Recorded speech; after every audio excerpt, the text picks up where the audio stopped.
This is Battletech Declassified, Modern Warfare Explained. 400 wounded, 9 dead from drones and missiles alone, 2 carrier strike groups on station, 20-plus warships underway across the Middle East, Coyote interceptors online, Roadrunner interceptor drones online. A brand new drone-on-drone system called Merops rushed into theater specifically for this fight. Layered radar, jammers, and now lasers. All of it live, all of it operational, all of it aimed at solving one problem. And American bases are still getting hit, not occasionally. Repeatedly, across Kuwait, across Oman, across Saudi Arabia, in a campaign that has wounded more American service members than any confrontation in years. This is not a story about the United States losing a fight it cannot win. It is a story about the United States winning almost every intercept and still, somehow, losing the equation. Because here is the number nobody puts on a briefing slide. The drone that keeps getting through costs about the same as a used car. The missile the Pentagon fires to stop it costs about the same as a house. Do that trade enough times in a single night, and it does not matter how good your intercept rate is. You run out of money before the enemy runs out of drones. To understand why this is happening, you need to look at the actual object doing the damage, because it is not what most people picture when they hear the word drone. Picture something roughly the size of a small canoe, with a body made mostly of foam and plywood, powered by a 2-stroke engine that sounds almost exactly like a lawnmower. No stealth coating. No advanced sensors, no pilot, just a preset GPS route, a warhead, and a one-way ticket. It is called the Shahed, and depending on the version, it costs somewhere between $20,000 and $50,000 to build. Iran has been mass-producing them for years, and the design has since been copied, licensed, and launched by proxies across the region. That price tag is the entire story. A single Shahed costs less than a decent pickup truck. A single interceptor missile capable of reliably bringing one down costs somewhere north of $2 million, and depending on which system fires it, can run past $4 million. The math is not close. It has never been close. And for the first time in modern warfare, an enemy with a fraction of America's budget has found a weapon cheap enough to fire in numbers that make the defense, not the attack, the expensive side of the equation. This is not an abstract accounting problem. It is the reason more than 400 American service members have been wounded since this campaign of strikes resumed, with positions in Kuwait, Oman, and Saudi Arabia hit alongside bases closer to the fighting itself. 9 of the 16 Americans killed in this conflict died specifically from drone and missile attacks on air bases, not from ships, not from ground combat, from the exact weapon this episode is about. The equation is not theoretical for the people standing under it. Start with what the Pentagon has actually tried, because it has not been sitting still. The first answer was the obvious one: more interceptors. The Coyote family, built by Raytheon, gives ground units a purpose-built counter-drone missile instead of borrowing something designed for aircraft or ballistic threats. Anduril's Roadrunner takes it further. Instead of a one-shot missile, Roadrunner is a small, reusable jet-powered interceptor that can chase down a drone, and if the target turns out to be a false alarm, land itself and fly again. That single feature, the ability to not spend the interceptor unless it actually needs to detonate, is the first real dent anyone has made in the cost math. Picture what that actually looks like on a runway, because it is a strange object to watch operate.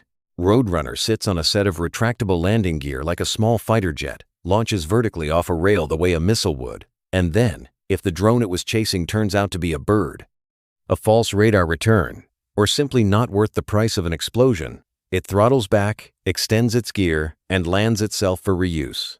It behaves like a missile, right up until the moment it decides not to be one. Nothing in the American arsenal worked that way 5 years ago. Then came Merops. A drone built specifically to hunt other drones, rushed into United States Central Command as the swarms intensified. Instead of a missile chasing a drone, you have a drone chasing a drone, both of them cheap, both of them expendable, and the trade suddenly looks a lot less insane. Alongside all of this, the Pentagon has been racing to field high-energy lasers, weapons that cost only a few dollars per shot to fire once they are built. Specifically because a laser does not care how many drones show up in a night. It only cares whether the generator has enough power to keep firing. Picture the actual hardware for a second, because it rarely gets described. A ship or ground-based laser system is, physically, closer to an enormous camera than a missile. A tracking optic locks onto the incoming drone, and instead of launching anything, it simply holds a focused beam of light on the same point of the airframe for a few seconds until the material fails and the drone falls out of the sky. No warhead leaves the ship. No supply chain of solid rocket motors and radar seekers needs to be replenished after every engagement. The only consumable is electricity, and electricity, unlike a $4 million interceptor, does not run out at 3 in the morning on the worst night of a siege. That single difference is why the laser keeps reappearing in every Pentagon briefing about solving this equation permanently instead of one expensive missile at a time. But here is the part that should stop you. None of that is actually the main solution the Pentagon has settled on. In July, the Defense Department launched a new program with a name that tells you everything: Drone Dominance, built around an $1,100 million initiative to field more than 300,000 small, reusable, one-way, attack drones of its own by 2027. Read that again. The United States military's flagship answer to being swarmed by cheap drones is not a better missile. It is building its own army of cheap drones, at a scale large enough to match the economics its adversaries have been exploiting for years.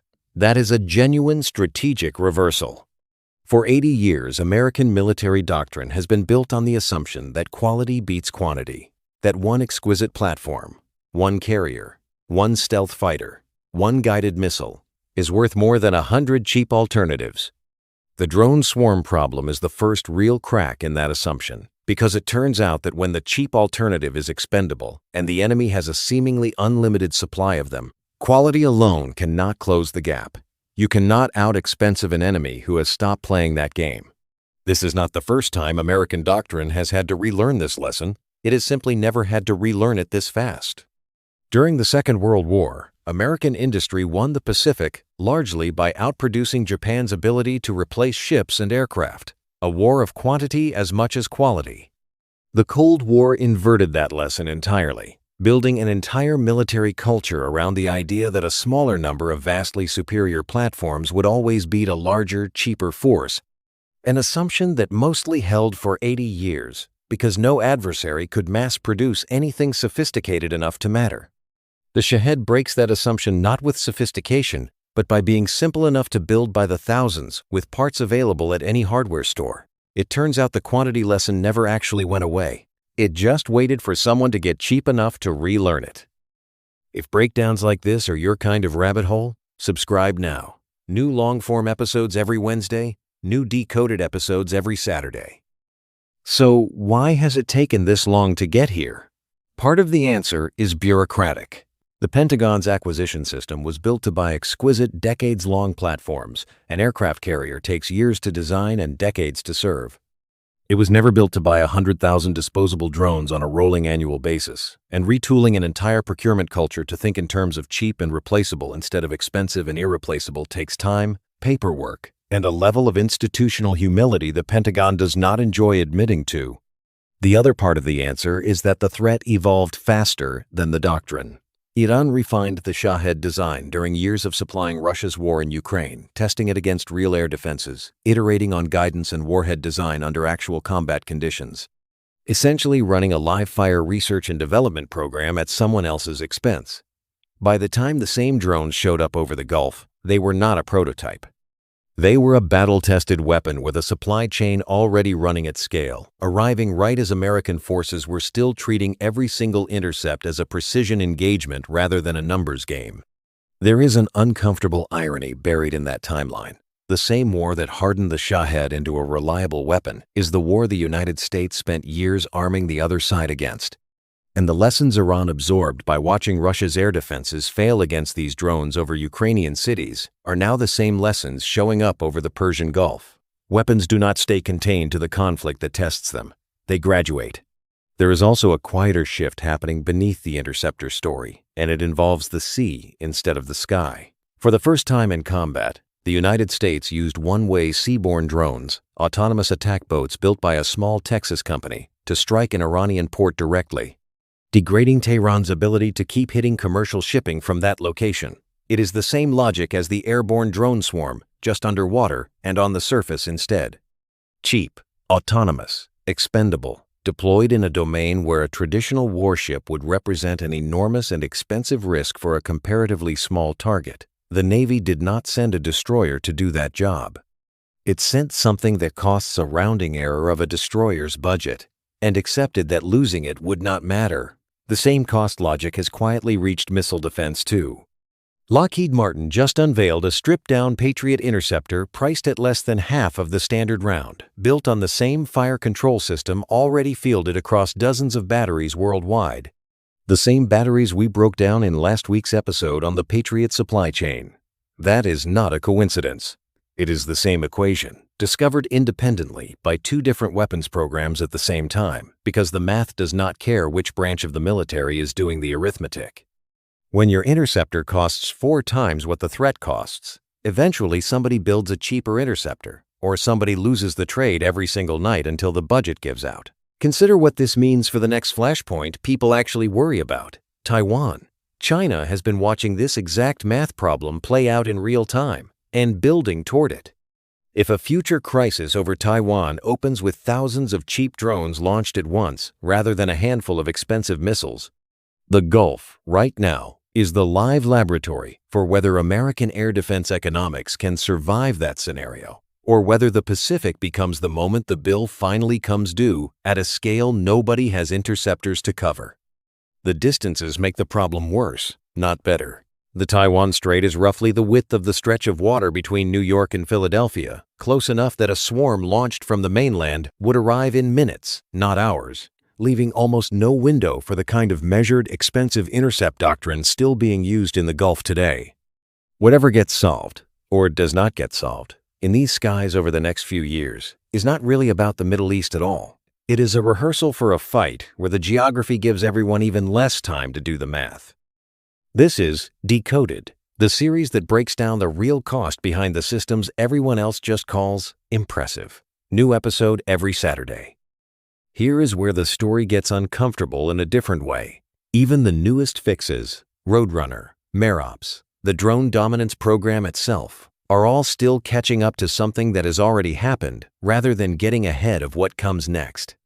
The moment American drone interceptors get cheap and plentiful enough to match Shahed-style swarms, the logical response from Iran, from any adversary watching, is simply to make the next wave of drones marginally smarter, marginally more numerous, or marginally cheaper still.